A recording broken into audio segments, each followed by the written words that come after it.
calon pemimpin yang bisa kita ambil itu adalah orang yang pintar baca Quran. Hatta yakhtaru al-afdhala fal-afdhala. Sampai umat kaum muslimin itu memilih pemimpin mana yang paling utama di antara yang utama. Enam-enamnya punya keutamaan. Tetapi mana di antara yang dilebihkan itu yang kita ambil. Dari mana? Nih lihat sabda Rasul Sallallahu Alaihi Wasallam keterkaitan dengan bagaimana kriteria kita memilih pemimpin di dalam sholat. Maka tadi yang saya sampaikan, memilih pemimpin di dalam sholat itu mirip persis seperti ketika kita memilih calon Inna Allah wa malaikatahu yusalluna ala nabi ya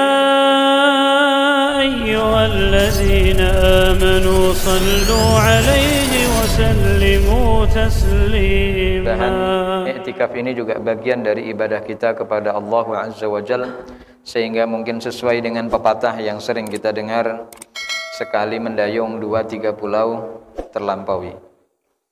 Ma'asyiral muslimin wal muslimat ta'azakumullah, tema yang akan kita angkat pada malam hari ini berbeda dengan pertemuan sebelumnya yang dimana pembahasan itu berkaitan tentang hadis yang berkaitan tentang hukum, baik itu hukum sholat ataupun hukum yang lain yang diambil dari kitab yang dibahas dari kitab Syarah Bulughul Maram.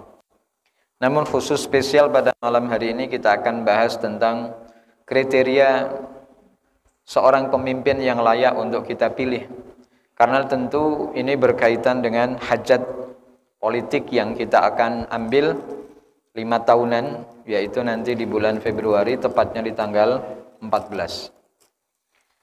Terpampang dengan jelas di hadapan kita ada 3 nama calon yang akan bertarung untuk merebut hati rakyat Indonesia. Ada pasangan 01, Anies Baswedan dengan Caimin. Kemudian yang kedua ada Prabowo Subianto dan Gibran, dan yang ketiga ada Ganjar dan Mahfud. Di hadapan kita telah hadir takdir itu untuk kemudian kita pilih siapa di antara mereka yang layak untuk memimpin Indonesia 5 tahun ke depan. Justru cobaannya yang kemudian paling berat ada pada kita. Kalau mereka adalah orang yang menawarkan program untuk kemajuan Indonesia dari masing-masing paslon, kita cobaannya adalah memilih keterkaitan dengan apa yang kita akan ambil. Maka kita bukan hanya sekedar memilih sebetulnya. Bagi kita sebagai seorang muslim, memilih pemimpin itu juga bagian dari ibadah. Bagian dari hak yang kemudian kita dapatkan untuk pada akhirnya, karena ini juga ibadah, maka akan ada pertanggungjawabannya kelak di hari yaumul qiyamah. Sebagaimana ibadah sholat yang ditanya, maka ibadah ketika kita memilih pemimpin juga akan ditanya tentang ikhtiar pilihan itu. Maka bukan soal kita memilih, bukan hanya soal kecenderungan terhadap pilihan seseorang, apakah 01, 02 atau 03. Tetapi kita sedang diarahkan untuk memilih, tetapi dengan alasan yang syar'i. Bahwa apa yang kita kemukakan lalu pada akhirnya memutuskan berlabuh untuk memilih terhadap pasangan tertentu sudah harus berdasarkan dengan pandangan kacamata Islam. Jadi bukan hanya berdasarkan like and dislike, suka tidak suka, yang ketika ditanya jawaban kita juga nggak jelas. Kenapa kamu memilih fulan? Jawabannya ya suka aja gitu. Suka aja gitu, itu tidak perlu jawaban. Kenapa suka? Ya suka gitu, ngelihat orangnya gitu. Tetapi begitu kita memilih, saya memilih fulan sebagai pilihan, itu karena alasannya adalah 1, ya, 2, 3, 4. Begitu alasan ini sudah mengemuka ke atas, maka inilah yang nanti akan kita bawa di hadapan Allah. Bahwa saya memilih fulan ini karena ini ya Allah. Jadi ada alasan. Maka jangan sampai ketika kita ditanya tentang pilihan atas, ya, hak kita untuk mengambil itu, lalu kita tidak punya jawaban. Ini jangan sampai kita tidak punya pendirian. Jadi jangan sampai falsafah orang Jawa yang juga kita praktekkan, rubuh-rubuh gedang gitu ya. Rubuh-rubuh gedang itu ya hanya berdasarkan dengan arah mata angin, hanya berdasarkan dengan suara mayoriti yang kemudian itu bisa saja digelembungkan, dibesar-besarkan secara masif, seolah-olah bahwa dia adalah orang yang tepat untuk dipilih.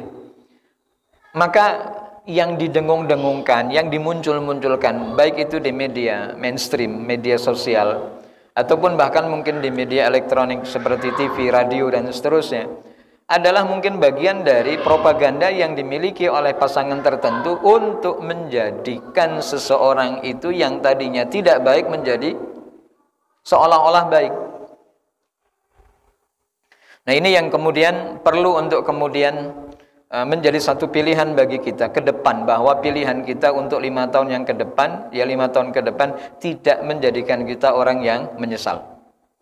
Di dalam Islam ada konsep yang kemudian perlu kita perhatikan. Maka pendapat yang dikemukakan oleh Syekh bin Baz misal, ketika beliau ditanya bagaimana kami memilih pemimpin yang ketika kepemimpinan itu ada pada tampuknya, ada pada gilirannya, karena sudah mendapatkan suara mayoriti dari masyarakat, dia adalah orang yang tepat untuk memimpin kita. Maka yang kemudian beliau sampaikan, yajibu 'alal muslimina an yataharrau fil imam. Maka kewajiban bagi orang-orang yang bertanggung jawab terhadap hal ini untuk memperhatikan siapa imam yang layak untuk menjadi pemimpin. Pertama, an yakuna ahlan lil imamah. An yakuna ahlan lil imamah. Kriteria yang perlu kita cermati dari 3 pasangan ini adalah orang yang cakap dalam kepemimpinan. Ahli, Pak. Dan itu kan ditampakkan ya. Ditampakkannya dari kecakapan masing-masing orang yang akan memimpin Indonesia dilihat dari rekam jejaknya. Kan dengan mudah sih, bagaimana kita melihat orang per orang itu bukan berdasarkan dengan retorika, bukan hanya berdasarkan omongan yang disampaikan pada waktu dia berkampanye. Bukan ketika dia ingin mengambil suara hati rakyat yang pada akhirnya menjatuhkan pilihan kepadanya, tapi dari jejak rekam yang kemudian kita sudah lihat apa yang sudah dilakukannya, baik untuk dirinya, untuk keluarganya, atau untuk masyarakat. Nah, ini arahan yang kemudian perlu kita perhatikan.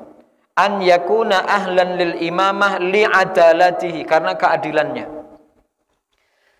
Karena kita menginginkan keadilan. Keadilan itu apa sih, Pak?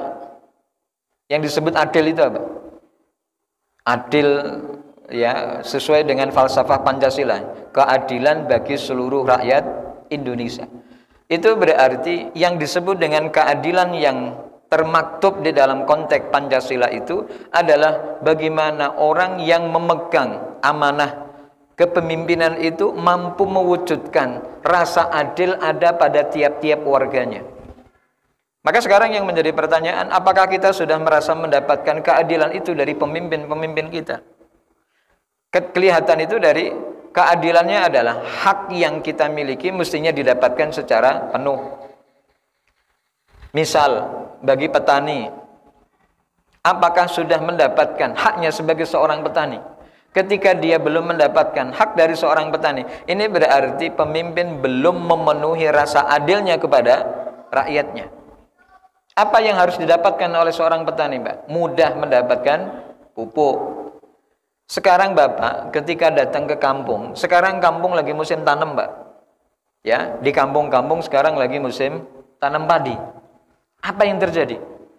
Yang terjadi adalah mereka dari sekarang sudah tergambarkan akan sebuah kesulitan untuk mendapatkan pupuk. Belum tanam, Pak. Belum tanam. Dari awal sudah ada gambaran tentang ke depan sebulan lah, karena setelah tanam kan jarak beberapa minggu harus dikasih pupuk. Sudah digambarkan dari sekarang bahwa mereka akan mendapatkan kesulitan. Tidak boleh setiap orang datang ke pasar untuk bisa beli pupuk, kecuali harus lewat kepala atau lewat kelompok tani. Lewat kelompok tani.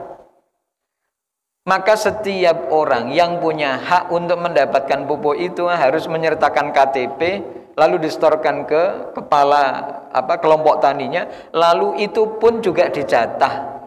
Maksimal hanya 50 kg pupuk urea. Sementara pupuk urea itu kan ada yang hitam, ada yang putih, ditambah lagi yang merah, ya, pupuk NPK itu. Lah kalau 50 dibagi 3 dapatnya berapa? Sementara mereka butuh banyak untuk pupuk itu. Inilah yang disebut dengan jauhnya mereka dari kata keadilan. Mereka untuk bisa mendapatkan haknya saja nggak terpenuhi, Pak. Mereka beli loh. Mereka beli, Pak. Mereka tidak ngutang ke pemerintah, itu enggak. Mereka beli dengan uang mereka, itu pun dipersulit. Ini yang kemudian disebut dengan belum adanya rasa keadilan yang dirasakan oleh mayoriti penduduk Indonesia yang sebagai petani. Kita yang di kota ini kan tidak merasakan itu. Kita hanya merasakan dari apa yang mereka kerjakan. Kalau tidak ada mereka, sulit bagi kita untuk bisa makan, Pak. Karena orang Indonesia kan rata-rata makan nasi. Kalau orang di sana sudah ngambek, ya para petani sudah ngambek, nggak mau tanam, ya nggak mau tanam. Kita bisa makan nasi, itu pun mungkin dari beras impor.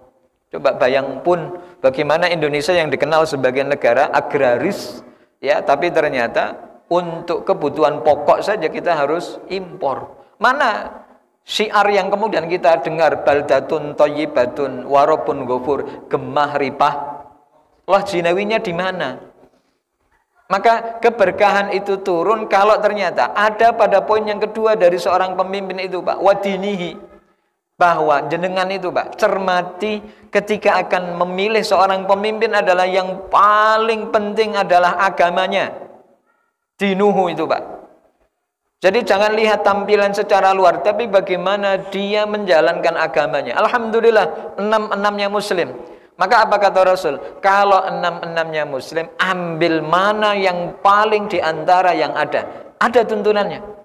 Maka milih pemimpin negara itu seperti memilih pemimpin di dalam sholat. Persis, Pak. Hanya diturunkan saja hukumnya. Ada hukum turunan. Bagaimana cara kita memilih imam di dalam sholat. Hampir mirip seperti ketika kita memilih pemimpin dalam konteks bernegara. Jadi kalau 6-6-nya muslim, aman. Berarti cari di antara mereka mana yang lebih utama dari sisi pertama, rasa adilnya. Dan ini hanya bisa dilihat dari jejak rekam. Ketika ada, ya, di antara, misalnya kalau dari 3 paslon itu kan ada di antara 2 yang sudah jadi kepala daerah. Maka di antara 1 dan 3 misal, bandingkan. Di antara 01 dengan 03, ini kita membandingkan karena 2 orang ini pernah menjabat sebagai kepala daerah, sama-sama gubernur. Kalau yang nomor 2 ini kan menjabat sebagai Menhan, ya, Menteri Pertahanan. Jejak rekamnya juga boleh kita lihat. Bagaimana dia memimpin Kementerian Pertahanannya. Apakah sudah cukup memberikan kesejahteraan kepada seluruh pegawainya? Bagaimana dia memimpin negara dari sekup pertahanan negaranya itu? Apakah kemudian bisa dijadikan sebagai pertimbangan? Tapi kalau dia mimpin kurang baik, ini juga menjadi catatan. Nah, ketika kita membandingkan antara Anies sama Mahfud misal, ya, Anies sama Ganjar, ketika 2 orang itu adalah sama-sama muslim, maka ambil jejak rekam di antara keduanya yang kemudian memberikan rasa keadilan kepada masyarakat yang ada di Jakarta dan yang ada di Jawa. Ini kan kita akan melek, Pak. Jadi bukan hanya sekedar aku seneng Anies, aku seneng Ganjar, wis aku tak milih Anies, aku tak milih Ganjar. Begitu suilna, ketika kita ditanya, kenapa milih? Wis aku pokoknya seneng, gitu. Ora usah mbok tekok, penting aku seneng. Loh, ngesuk loh, di hadapan Allah nek jenengan ditekoki, ngopo kok milih Anies? Mboten ngertos ya Allah, wis pokoknya seneng ngoten. Wis pokoknya seneng mawon kan gitu. Wonge ganteng, gitu. Ganteng itu ndak bisa dijadikan alasan. Memilih pemimpin karena ketampanannya atau karena glowingnya, itu juga tidak bisa. Inilah yang kemudian perlu untuk kemudian kita cermati. Keadilan itu bisa dilihat dari jejak rekamnya. Kalau ternyata misal ada banyak hal yang bisa kita dapati, informasi yang valid keterkaitan dengan keberhasilan yang sudah dilakukan oleh pasangan 01 misal, ketika dia memimpin Jakarta, kan dengan mudah, Pak. Kita ini sekarang sudah era informasi. Mudah bagi kita untuk mendapatkan informasi dari masing-masing paslon. Jadi jangan hanya gara-gara ewuh pekewuh, ya, hanya gara-gara sudah dikasih sesuatu, lalu ada timbal rasa, timbal budi, timbal jasa. Betul. Ini tidak ada hal yang dikaitkan dengan apa yang diberi. Kalau mereka memberikan, kita terima. Tapi kemudian jangan minta lebih. Kan mereka ngasih toh. Mereka ngasih. Kalau ngasih, apa yang kemudian kita harus lakukan? Diterima atau ditolak?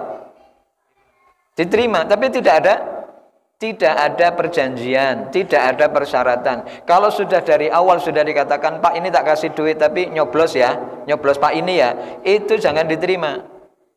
Kenapa? Persyaratannya sudah muncul di awal. Ini berarti pemberiannya tidak ikhlas, ada udang di balik batu. Coba kalau tidak ada kaitannya dengan pilpres, mau nggak dia ngasih? Nggak mau. Kalau nggak mau, ini berarti ada infak musiman. Ada sedekah musiman yang muncul menjadi banyak orang yang ahli sedekah ya di musim pemilu. Entah itu dari ya pasangan presiden atau mungkin dari caleg yang kemudian pada akhirnya tebar pesona dengan cara kasih duit, kasih kaos. Di kampung banyak begitu, Pak. Pak, mohon maaf, pasang stiker ya. Ini salah satu paslon, Pak. Stiker dipasang, tep gitu di depan rumah. Ini ada kaos satu, Pak. Oh ya, dipakai ya, Pak. Sudah dipakai, mohon izin dipoto, kata dia. Jadi dipoto, Pak, untuk laporan. Lo buat apa? Buat laporan ke ketua tim ses saya, Pak, gitu. Saya dapat berapa nanti, itulah pendapatan saya hari ini. La ilaha illallah. UUD ujung-ujungnya duit. Jadi kalau hari ini dia dapat 100 rumah yang dimasuki dikali, misal berhasil kamu satu rumah 50.000, tinggal ngalek ke 50 kali 100. Ngoten. Piro niku, Pak? 2,5 ya. Sakeh pokoke. Jadi itu juga kesempatan. Sehingga mohon maaf, pemilihan presiden, pemilihan caleg, baik mulai dari tingkat daerah sampai tingkat pusat, lebih kepada pesta euforia, kegembiraan orang untuk mendapatkan keuntungan sesaat. Ini bukan soal memilih pemimpin, Pak.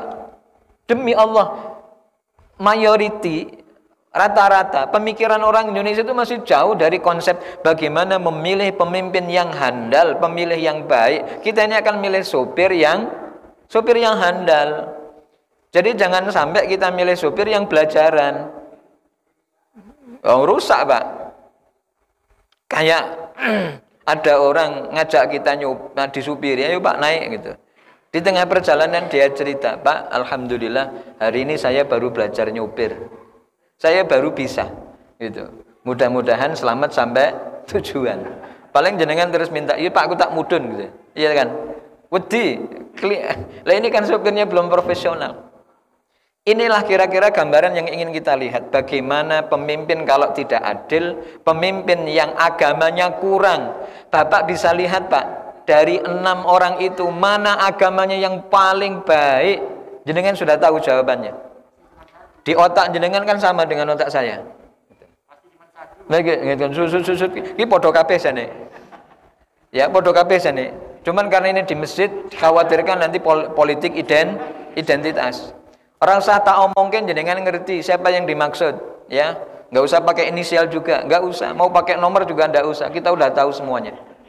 Dari sisi agama nih, Pak, nggih. Bacaan Qur'ane yo apik, mimpin salat yo iso, mimpin tahlilan yo iso, mimpin sholawatan nggih iso. Sapa wonge kuwi ora usah disebutke. Nah, ya jajal. Yang lain ada enggak? Enggak. Lah iya maka dari itu wong sing menang ki goro nomor 1. Tidak ada nomor 2, nomor 3. Pemenang itu ya hanya 1. Nah, ini keterkaitan dengan agamanya, Pak. Penting bagi seseorang untuk memilih pemimpin itu man a'lamu dinahu. Orang yang paling alim, yang paling tahu tentang agamanya. Didampingi juga oleh orang yang backgroundnya pesantren. Gus panggilannya. Misalnya kalau kita ngelihat kepada nomor 1 misal. Ratahan akhirnya kesebut juga. Lah kalau diantara yang lain agamanya, mohon maaf, agamanya ada nggak? Ada. Tapi soal kedangkalannya, soal tinggi dari ilmu itu tentang agamanya, ini yang perlu untuk dilihat dan dicermati. Penting banget, Pak. Coba nopo pengendikane Umar. Umar bin Khattab ketika beliau memberi kebijakan kepada penduduk Madinah. Beliau ini kan level pemimpin, Pak. Ini sudah level pemimpin itu sudah sampai pada tataran policy ataupun kebijakan. Beliau mengatakan begini, tidak ada orang yang jualan di pasar Madinah ini kecuali ia sudah paham tentang ilmu jual beli. Dan ilmu itu harus dikuasai oleh seorang pedagang agar dia menjadi pedagang yang jujur, menjadi pedagang yang adil, menjadi pedagang yang tidak mencurangi dan dicurangi. Oleh siapa? Bisa saja oleh penjual, ya, atau oleh pembeli. Maka ketika semua orang belajar agama, terutama fikih muamalah, tentang fikih jual beli, begitu sudah tersertifikasi oleh Umar, baru mereka boleh jualan di pasar Madinah. Apa yang terjadi? Berkah yang akhirnya Allah turunkan. Karena tidak ada kecurangan, bagus ya dibilang bagus, jelek ya dibilang jelek, timbangannya akurat, takarannya juga akurat. Ketika waktu sholat ya semuanya mereka berbondong-bondong ke masjid. Ini yang disebut dengan agama, disebut dengan keadilan, yang itu ada pada level seorang pimpinan. Maka saya tidak sependapat dengan orang yang bilang begini, Pak, pilih pemimpin itu yang banyak duitnya. Islam nggak pernah ngasih tuntunan itu, Pak. Itu opini yang menyesatkan.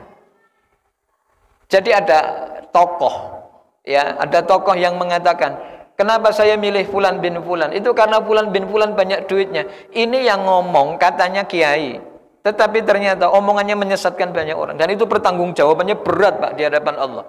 Seorang alim tapi berbicara di depan umat, tetapi ternyata bukan mencerdaskan tapi malah menyesatkan. Uang milih pemimpin kok banyak duitnya.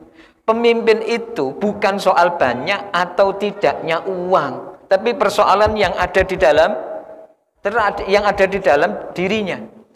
Maka coba, apa yang dikatakan oleh seorang pemuda ketika dia disanggah oleh Umar bin Khattab untuk ketika dia akan menyampaikan aspirasinya, lalu kemudian beliau ditolak, lasta anta, gitu. Siapa? Bukan kamu. Ada nggak orang yang lebih tua daripada kamu yang ingin menyampaikan aspirasi dari tempatmu? Tapi kata pemuda itu, almar'u bi asgharihi, kata beliau. Wahai Umar, mohon maaf, interupsi. Seseorang itu dilihat karena dua perkara kecil yang ada di dalam dirinya. Perkara kecil itu maksudnya hatinya dan lisannya. Karena hati itu kecil, Pak. Lisan juga kecil. Maka begitu hati yang kecil sudah Allah berikan ilmu, Allah berikan hikmah, maka lisan yang kecil sudah cukup untuk bisa menyampaikan ilmu dan hikmahnya, maka sudah tidak ada lagi pakai standar umur. Jadi walaupun muda, ketika dia ada ilmu dan hikmah yang kemudian menyertai dari keduanya, silahkan disampaikan. Nah, ini keterkaitan dengan masalah agama itu menjadi poin yang sangat penting untuk menentukan arah kebijakan kita. Saya hilang. Baik. Selain daripada agama, clear Pak? Jadi milih pemimpin itu lihat adilnya. Kemudian bagaimana kita melihat keadilannya? Lihat dari rekam jejaknya.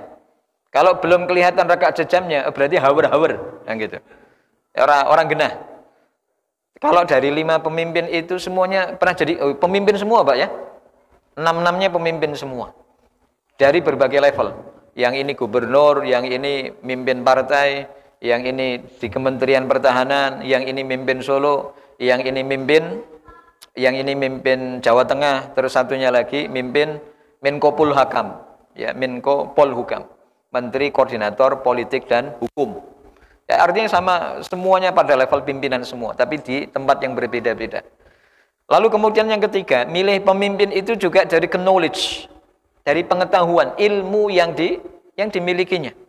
Pemimpin itu harus banyak ilmu, Pak. Kalau ternyata pemimpin tidak banyak ilmu, bagaimana dia akan menguasai banyak persoalan? Semakin banyak ilmu berarti semakin banyak teori. Semakin banyak teori akan semakin banyak ramuan yang dia akan racik untuk menyelesaikan persoalan bangsa. Dia menguasai di bidang politik, dia menguasai di bidang sosial, di bidang ekonomi, di bidang lain-lainnya. Dia menguasai, ini yang disebut dengan kecakapan ilmu. Dan yang paling penting adalah ilmu retorika, ilmu bicara. Pemimpin itu harus pintar ngomong, Pak. Yeah. Jadi ngatur intonasi bahasa yang akan disampaikan kepada orang. Karena kalimat yang disampaikan oleh seseorang dengan menggunakan intonasi kalimat yang tepat itu seperti menghipnotis orang yang diajak ngobrol. Maka dalam 2 menit orang bisa menyatakan oke. Karena kalimat yang disampaikan sistematis, orang ngalor, orang ngidul, tidak penuh emosi, tetapi terarah apa yang disampaikannya. Itu yang disebut dengan keilmuan yang wajib dimiliki oleh seorang pemimpin. Kudu pinter ngomong. Jadi kalau seorang pemimpin irit bicara, lah bagaimana dia akan mengenalkan negaranya? Bagaimana dia akan mempromosikan kemajuan yang ada di negaranya untuk mau berinvestasi orang luar itu? Kan harus pintar ngomong, Pak. Jadi kalau ada orang yang kemudian memojokkan pasangan tertentu dengan mengatakan orang kok pintar ngomong, ya memang presiden itu kudu pintar ngomong. Lah ini orang pintar ngomong terus piye kan? Masa cuma pakai bahasa isyarat, no yes, you serang genah. Jadi memang harus pintar ngomong, Pak. Harus pintar ngomong. Dan kemampuan karena ini akan berkomunikasi dengan banyak orang lewat jendela dunia, maka beliau harus menguasai paling tidak menggunakan bahasa internasional, yaitu bahasa Jawa. Alia Jawa, ya bahasa Inggris bahasa Inggris. Ya, kecuali kalau beliau kemudian narik investasi dari Suriname, lah itu pakai bahasa Jawa enggak apa-apa, ya, pakai bahasa Jawa. Kalau bahasa Inggris malah ra kenal di Suriname aja. Semua presidennya orang Jawa kok. Baik, kemudian yang keempat, wa fadlihi, dan keutamaan. Keutamaan itu berarti terlihat yang nampak dari akhlak. Jadi keutamaan itu, Pak, disebut dengan kemuliaan. Kemuliaan itu akan muncul dari akhlak yang beliau miliki. Bapak bisa lihat, dari 6 orang itu, siapa akhlak yang paling mulia di antara mereka berenam? Dari mana itu kelihatannya? Dari tindak tanduknya, dari ucapannya, dari perbuatannya, dari kedekatannya dengan orang-orang yang pernah beliau temui. Itu menjadi satu penilaian. Ya, satu penilaian berikutnya, bahwa beliau ini punya akhlakul karimah, yang kalau dengan akhlakul karimah, maka prototipe yang kemudian diturunkan dari akhlaknya Rasul Shallallahu Alaihi Wasallam itu bisa diikuti. Beliau bukan seperti Rasul, tetapi beliau bagian dari umat Rasul yang ingin menjadikan dirinya, menghiasi dirinya dengan akhlakul karimah. Kan kita juga punya tujuan yang sama, Pak. Kita ini kan juga pemimpin bagi keluarga kita masing-masing. Maka kewajiban bagi kita juga menghiasi diri dengan akhlak yang terpuji, agar istri, anak-anak, tetangga, saudara yang kita punya juga melihat bahwa kita ini pemimpin yang memiliki akhlakul karimah.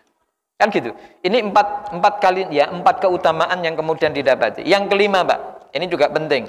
Wa yakunu mujidan lil Quran, bahwa calon pemimpin yang kita akan pilih itu orang yang pinter bisa baca Al-Qur'an, gitu. Maka kemarin itu ada usulan, selain daripada debat presiden, kan 6-6-nya muslim, mbok yo kon maca Quran, gitu. Mbok yo kon maca Quran, ben ngerti siapa di antara mereka. Karena di antara mereka siapa yang paling bagus bacaannya, wis tidak diragukan lagi, beliaulah yang jadi pemenangnya di hati kaum muslimin. Di hati kaum muslimin. Orang ono sih marah nggih, Pak. Siapa yang mau ngadain? Kalau misal ada inisiasi dari Kementerian Agama berkoordinasi dengan KPU, wah jangan mantep tenan iku. Jadi bukan hanya saja debat. Ya, itu walaupun debat itu juga bagus. Mulai dari debat 1, 2, 3, 4, terakhir nanti tanggal berapa? 7 ya? 7 Februari. 4? Oh, besok ya? Masya Allah. Bisa nonton live berarti. Berarti besok yang terakhir itu, okay? Oh, habis itu rame lagi nanti di Facebook, di Twitter, mengomentari sisa hasil debat presiden yang kelima. Nah, yang kelima itu, Pak, calon pemimpin yang bisa kita ambil itu adalah orang yang pintar baca Quran. Hatta yakhtaru al-afdhala fal-afdhala. Sampai umat kaum muslimin itu memilih pemimpin mana yang paling utama di antara yang utama. 6-6-nya punya keutamaan. Tetapi mana di antara yang dilebihkan, itu yang kita ambil. Dari mana? Nih lihat. Sabda Rasul Sallallahu Alaihi Wasallam keterkaitan dengan bagaimana kriteria kita memilih pemimpin di dalam sholat. Maka tadi yang saya sampaikan, memilih pemimpin di dalam sholat itu mirip persis seperti ketika kita memilih calon presiden. Apa yang beliau sampaikan? Yaqulun Nabiyyu sallallahu alaihi wasallam ya ummul qauma aqra'uhum li kitabillah. Orang yang bisa memimpin kaum adalah mereka yang paling pintar membaca kitabullah, yaitu Al-Quran. Coba jenengan tahu Erdogan ya, pemimpin Turki Pak. Itu pernah mimpin salat ya, dan beliau hafal 30 juz ya. Hafal 30 juz. Hafal 30 juz. Presiden 30 juz Pak. Dan pernah mimpin salat. Kemudian pemimpin Bosnia juga begitu. Presiden itu hafal 30 juz. Ujajal lebih Pak. Presiden hafal 30 juz. Nggih? Mursi juga sama nggih, walaupun hanya sebentar nggih, dikudeta oleh Asisi. Mursi juga sama. Pemimpin Ikhwanul Muslimin yang dipilih secara aklamasi dan menjadi catatan dalam sejarah Mesir. Presiden pertama yang diangkat secara mayoriti oleh rakyat Mesir, tapi dalam kurun waktu singkat dikudeta oleh Asisi dan sekarang di penjara. Innalillah, sudah meninggal ya. Ya Allah. Ora kabar-kabar nih Pak.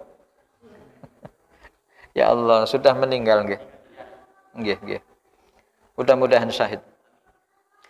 Yang kedua, ini Pak nggih kriterianya. Kalau ternyata mereka adalah orang yang sama-sama pintar baca, fa in kanu fil qiraati sawaan. Kalau ternyata enam-enamnya itu punya level yang sama dari kualitas cara membacanya, ambil grade yang paling atas. Apa itu? Fa'alamuhum bis sunnah. Siapa orang yang paling mengerti tentang sunnah Rasul. Jadi dicari, sampai dicari. Kalau enam-enamnya hafid Quran misalnya, walaupun ini mustahil ya. Ya, untuk 6 calon ini yang kita lihat ini mustahil. Jangankan kok hafid 30 juz. Yang juz 30 yang bumbuhan. Ya. Padahal sebetulnya dari level 1 aja udah ketahuan sebetulnya. Tidak perlu sampai pada level kedua. Level 1 wis rampung Pak. Lah yang maka dari itu untuk cari siapa yang paling alim, yang paling pintar baca Qur'annya, itu sudah ketahuan sebetulnya. Sehingga untuk pembahasan yang kedua wis tutup wis, ora usah bahas yang kedua. Gitu. Mau dibahas nggak ini Pak? Tapi ini kan ranah hukum ya. Ini hadis Nabi, perlu untuk kemudian kita pelajari. Oke lah, karena bisa jadi nanti di Al-Ihsan ketemu juga calon pemimpin-pemimpin hebat untuk imam 5 waktu. Saya kemarin ke Bogor Pak, pas sholat subuh di salah satu perumahan. Ya Allah, imamnya luar biasa. Jadi beliau itu mimpin nggak banyak, jamaahnya hanya 1 baris setengah. 1 baris setengah. Orang masjidnya juga nggak terlalu besar. Sama ini 2 kali lipat besaran ini. Ya. Jadi untuk yang masjid itu ya hanya seginilah. Tapi imamnya, walaupun mungkin beliau tawadhu kali ya. Beliau setelah ngobrol-ngobrol itu ya saya itu nggak hafal 30 juz Pak. Tapi dari bacaan yang beliau perdengarkan itu seperti murojaah. Jadi rakaat pertama itu baca 1 halaman, rakaat kedua baca halaman kedua, full Pak. Ora ono sing salah. Dan bacaannya bagus. Beliau membaca itu di belakang jamaah yang awam. Seperti beliau membaca di belakang santri. Itu. Nah itu yang kemudian saya maksudkan bahwa orang-orang yang begitu itu yang kemudian dijadikan sebagai pemimpin di dalam sholat. Orang yang seperti itu. Orang yang banyak hafalannya, orang yang bagus bacaan Qur'annya, itu yang dipilih untuk menjadi pemimpin Indonesia, menjadi pemimpin rakyat Indonesia yang mayoritas orang Muslim. Ini milih soal pemimpin itu penting Pak, karena beliau yang akan menjadi nahkoda untuk kapal yang akan berlayar di samudra lepas. Kalau pemimpinnya nahkodanya pinter, alim, maka kondisi cuaca buruk apapun dia tahu ilmunya. Maka jangan sampai nanti persoalan muncul, dia bingung, rakyatnya bingung, pemimpinnya tambah bingung, nangis bareng. Nah kalau sudah begitu apa yang terjadi? Kehancuran kan tinggal di depan mata. Apa kata Rasul?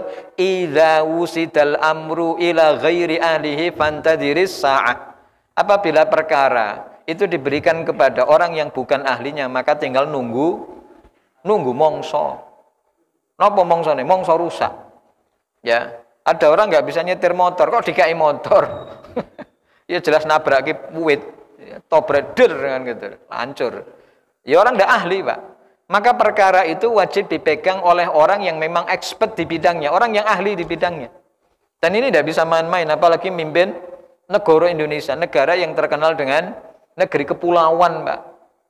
Negeri yang memang beragam, ya, dari sisi kultur budayanya, kultur masyarakatnya, agamanya juga beda-beda. Ini perlu orang yang punya wise, kebijakan yang luar biasa, tindakannya arif, tindakannya bijaksana, ngayomi semua agama, walaupun dia muslim tapi mengayomi semua agama. Itu bisa dilihat ketika beliau mimpin Jakarta. Ini misal Pak, ini misal loh, jenenge contoh. Ya, bagaimana beliau mengayomi orang muslim, karena itu kewajiban beliau sebagai seorang muslim. Lalu beliau mengayomi orang Kristen, ya, Protestan, Kristen Katolik, ya, mengayomi orang Hindu, orang Buddha, bahkan sampai Hindu Tamil, Pak.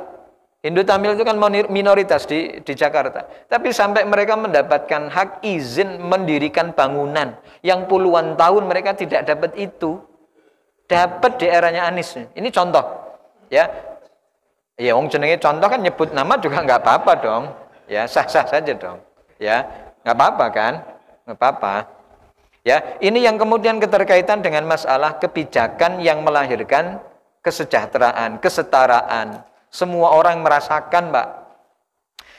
Oke, kita bahas dulu lah, ya, keterkaitan dengan pandangan Rasul Sallallahu Alaihi Wasallam. Kalau semuanya ini kita anggap enam-enamnya pinter maca Quran kabeh, pinter Quran 30 juz kabeh, yang gitu. Maka naikkan grade-nya. Siapa di antara mereka yang paling paham dengan sunnah? Ya, kita lihat bagaimana cara makannya, bagaimana cara minumnya. Itu kan aplikasi hadis, Pak, nggih. Kalau ada pemimpin yang mungkin juga di antara mereka yang mungkin, ya, yang mungkin makan dan minumnya masih tangan kiri, itu menjadi satu policy, artinya menjadi satu kebijakan bagi kita untuk memilih atau tidak. Tapi kalau pada level pertama mereka sudah dapat, ya sudah selesai. Ini hanya digunakan jurus yang kedua. Kalau jurus yang pertama sama-sama menang. Jurus pertamanya kok sama-sama menang, ambil jurus yang kedua. Apa itu? Orang yang paling banyak sunnahnya, yang paling banyak pengetahuan tentang sunnah. Fa in kanu fis sunnati sawa, kalau ternyata pemahaman tentang sunnah mereka sama, maka yang ketiga, naikkan levelnya, pakai jurus berikutnya. Fa aqdamuhum hijratan. Siapa yang paling duluan hijrah di antara mereka? Hijrah itu dalam artian siapa yang paling duluan untuk memahami Islam jauh lebih dalam dibandingkan dengan pasangan yang lain. Dari mana itu? Lagi-lagi dari hal-hal yang sudah kita dapati dari masa lalu mereka. Jadi kalau ada pasangan, ya, dari pasangan calon presiden kok nggak kelihatan religius gitu, Pak, ya, nggak kelihatan religius. Kita ini sebagai umat Islam izin, Pak. Bagaimana orang Islam milih orang Islam, tapi yang dipilih tidak religius, yang akan mimpin kita. Sementara kita ini orang Islam yang tahu akan aturan-aturan di dalam Islam untuk menjalankan kewajiban kita. Lah kalau pemimpinnya tidak tahu, bagaimana mereka akan mimpin kita? Ini jangan-jangan malah dibalik aturan yang ada di dalam Al-Quran. Asyidda'u 'alal mu'minina ruhama'u bainal kufar. Kan kalau dalam Al-Quran kan ciri dari hamba Allah itu kan asyidda'u 'alal kufar ruhama'u bainahum. Ini dibalik, Pak. Kepada orang mukmin dipendungi orang mukminnya itu, tapi justru dengan orang kafir malah lembut. Lemah lembutnya rame-rame. Ini dibalik teorinya. Sebab karena dia tidak paham apa yang harus dilakukan untuk saudaranya. Mestinya tidak begitu. Kepada saudaranya ya saling menyayangi, memberikan rahmah, dengan mereka yang di luar Islam juga memberikan pelindungan yang sama. Itulah Islam. Ini kan negara yang kemudian di dalamnya mayoriti umat Islam, dan kita bersyukur sampai hari ini masih mendapatkan kenyamanan itu, Pak. Coba jenengan cari berita terupdate hari ini bagaimana keputusan di salah satu daerah di India itu masjidnya dijadikan sebagai tempat ibadah oleh agama Hindu. Masjid itu menjadi masjid tertua karena berdiri sejak abad 16 dan memang terus bergejolak, Pak. Di India itu terus bergejolak. Umat Islam dengan jumlah terbesar ketiga, tapi mendapatkan intimidasi yang luar biasa. Keputusan dari hakim yang ada di sana memutuskan lantai bawah masjid itu digunakan untuk ibadahnya orang Hindu, sementara yang di atas digunakan untuk ibadahnya orang Islam. Jadi yang di bawah untuk kuil, yang di atas untuk masjid. Ini real, kenyataan yang kemudian dihadapi oleh kaum muslimin yang ada di India. Ya. Ya karena pemimpinnya kan orang Hindu. Ya, yang kemudian tidak tahu bagaimana menyamakan hak yang kemudian harus diberikan kepada warga negaranya tanpa mengkotak-kotakkan setiap warga negaranya berdasarkan dengan agamanya masing-masing. Semua orang berhak punya agama, dan ketika dia punya agama, kita menghargai lakum dinukumnya itu kita praktekin.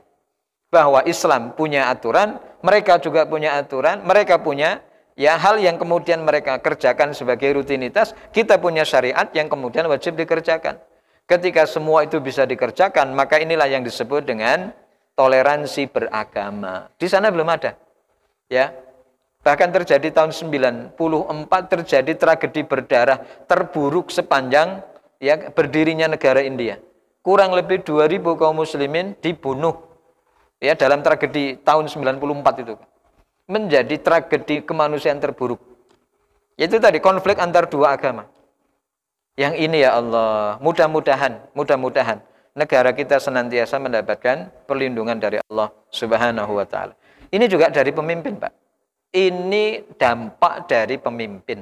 Maka kalau kemudian pemimpin yang kita dapati adalah pemimpin yang ngayomi, pemimpin yang ngerti akan kewajibannya, bukan saja pertanggungjawabannya di hadapan manusia, tapi lebih-lebih pertanggungjawabannya kepada Allah Subhanahu wa taala. Nah, inilah yang kemudian juga kita dapati dari pendapat yang disampaikan oleh Syekh Utsaimin. Ya, Syekh Utsaimin. Ketika beliau mensyarah kata adil, ya kata adil, ini beliau mengatakan demikian. Al-imamul adilu huwallazi adala fi ra'iyatihi. Bahwa yang dimaksudkan pemimpin yang adil, ini hanya mengutip saja pendapat dari Syekh Utsaimin. Walaupun pembahasan adil sudah kita bahas di atas. Menguatkan saja bahwa yang disebut dengan adil itu adalah ia yang bisa memenuhi kebutuhan masing-masing rakyatnya. Seperti seorang ayah yang mampu memberikan hak terhadap anak-anaknya. Kita ini punya anak yang berbeda-beda. Tidak disamakan rata dari sisi jumlahnya, tapi disesuaikan dengan kebutuhan. Kita punya anak 4, kan tidak mungkin semuanya dikasih 10.000. Yang 10.000 mungkin bagi anak yang paling tua merasa kurang. Karena kebutuhannya sudah besar. Dia udah kuliah, masuk kayak 10.000. Tapi bagi anak yang nomor 4, yang masih belum TK, dikasih 10.000, tidak ngerti. Disobek-sobek duitnya. Dikirain mainan. Malah digambar-gambar serang genah-genah. Kenapa, Pak? Raceto, tidak paham. Maka adil itu bukan menyamakan jumlah, tapi memenuhi kebutuhan. Butuhmu ki opo, kan gitu. Maka setiap kita ini kan punya kebutuhan yang berbeda-beda. Di negeri ini, misal di Bandar Lampung, apa yang menjadi kebutuhan pokoknya itu yang harus diserap oleh pemimpin kita. Di daerah Lampung Tengah, misal, apa yang menjadi kebutuhan oleh masyarakat sana diserap. Karena setiap daerah punya kebutuhan yang berbeda. Kita ini kebutuhannya apa, Pak? Pemenuhan, misal dari sisi sumber daya manusia. Kemudian juga dari sisi lapangan pekerjaan tercukupi, sehingga kalau kita cari kerjaan tidak susah. Kan itu yang perlu dilakukan. Tapi di kampung yang dibutuhkan itu yang pragmatis saja, hal-hal yang simpel. Dalane apik, gitu nggih. Dalane apik, karena kalau jalan apik berarti sistem roda ekonomi juga berjalan dengan lancar. Kan sampai hari ini yang dibutuhkan sesederhana masyarakat kita aja belum. Kita ini kan sebagai masyarakat nggak minta aneh-aneh sih, Pak. Aku, kata mereka, kata orang-orang itu, angger dalane wis apik senenge ra rame-ram, kata mereka. Saya itu kalau jalannya bagus saya sudah merasa bahwa pemimpin kita itu sudah memperhatikan saya. Padahal hanya ngelus-ngelusi dalan, Pak. Belum ngasih sembako, ya, belum ngasih ini, belum ngasih itu. Maka kalau kita bandingkan dengan negara makmur, dengan negara yang maju, jauh, Pak. Jauh. Jenengan kebayang nggak anak kuliah dibayar 4.200 real per bulan? Bocah kuliah S1 itu digaji, wis kuliah digaji, Pak. Besarannya kalau disetarakan dengan real itu 4.200 real. Kalau di Indonesia berapa? Setara hampir kurang lebih 12 juta rupiah. Itu di Universitas Muhammad bin Zaid yang ada di Abu Dhabi. Ya. Universitas yang paling mahal beasiswanya yang diberikan kepada mahasiswanya. Termasuk dari Indonesia juga banyak yang kuliah di sana. Jadi semua biaya itu ditanggung negara, Pak. Kuliah itu ditanggung, pendidikan ditanggung, kesehatan ditanggung, sampai jenengan nikah ya ditanggung, Pak. Itu. Ya di sana ditanggung. Jangan kalau ke negara Islam yang maju ya, yang makmur. Di negara-negara kayak Jepang pun juga begitu. Kalau ada yang menikah itu dibiayai, Pak. Punya anak dikasih duit, Pak. Kalau kita bayi lahir dikasih utang. bayi yang baru lahir di Indonesia itu ya sudah nanggung kurang lebih 27 juta. Karena hutang kita itu sudah menyentuh angka 6.000 triliun, Pak. Sudah bukan 6 miliar lagi, nek miliar aja receh. Ya urusan negara 6 miliar aja receh. 6.000 triliun utang kita kepada negara lain atau kepada pihak lain. Lah itu kalau 6.000 triliun dibagi-bagi untuk masyarakat kita punya kewajiban untuk membantu negara supaya utangnya lunas 27 juta rupiah. Duitnya kok ngendi gitu. Ya pakai mata uang Jepang, yen ono gitu. Nah inilah yang kemudian perlu adanya sosok pemimpin yang mengayomi, pemimpin yang merubah. Maka perlu adanya perubahan yang ingin kita lihat ke depan. Kalau ada yang berjanji, kita kan bisa melihat, Pak. 5 tahun ke depan, paling tidak beliau sudah menawarkan program. Beliau sudah menawarkan janji, kan tinggal kita lihat, tinggal kita dukung. Berbeda dengan pemimpin yang nggak jelas untuk memberikan arahan apa yang akan dilakukan untuk Indonesia. Jadi bukan hanya sekedar joget-joget, bukan hanya sekedar ini bukan soal joget-joget, Pak. Ini memimpin negara Indonesia yang sudah dikatakan Indonesia itu tidak baik-baik saja. Indonesia itu sudah dalam keadaan sakit, perlu diobati. Ini perlu dokter yang harus segera mengobati sakit itu. Dengan cara apa? Dengan cara policy, kebijakan yang menguntungkan rakyat. Sementara kan yang diuntungkan adalah para orang-orang yang memang punya kepentingan di situ. Ya, yang punya kepentingan di situ. Maka yang kemudian disampaikan oleh Syekh Utsaimin tadi yang kita dapati adalah bahwa ia mampu memenuhi rasa adilnya terhadap masyarakatnya. Wala adla aqwamin wala aujaba min an yahkum fihi syari'atullah. Bahwa tidak ada keadilan yang bisa ditegakkan, tidak ada hukum yang bisa dilaksanakan kecuali di dalamnya ada keadilan dan hukum yang berdasarkan dengan syariat dari Allah Subhanahu wa taala. Maka kalau syariat dijalankan, maka mudah-mudahan wujud negara baldatun thayyibatun warabun ghafur itu kan muncul. Itu jenengan dengar kapan, Pak? Kalimat itu jenengan dengar kapan? Waktu Nasidaria nyanyi, Pak. Ya, tim Nasidaria yang dari Semarang itu. Baldatun thayyibatun warabun ghafur, yang juga dijadikan sebagai nyanyian lagu Mars pada waktu MTQ nggih. Baldatun thayyibatun warabun ghafur gitu.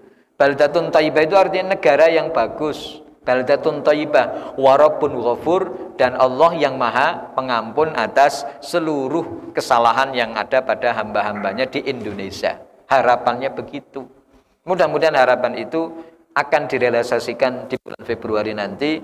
Ada pemimpin yang bisa merubah keadaan Indonesia menjadi yang lebih baik lagi ke depan. Mudah-mudahan kita tidak salah milih pemimpin. Mudah-mudahan yang kita pilih adalah pemimpin yang amanah, pemimpin yang adil, pemimpin yang mampu mewujudkan perubahan ke arah yang lebih baik sesuai dengan apa yang kita inginkan, yaitu keadilan merata bagi seluruh rakyat Indonesia. Baik, walaupun itu butuh waktu yang lumayan panjang karena sakit yang diderita juga sudah akut, maka perlu untuk diobati perlahan-lahan sehingga bisa sembuh total. Mungkin ini yang bisa kita bahas, mudah-mudahan bekal ini kita bawa sampai tanggal 14 Februari mendatang. Ini kan sudah tanggal 2, berarti 12 hari lagi, tidak lama. Cepat sekali waktu itu.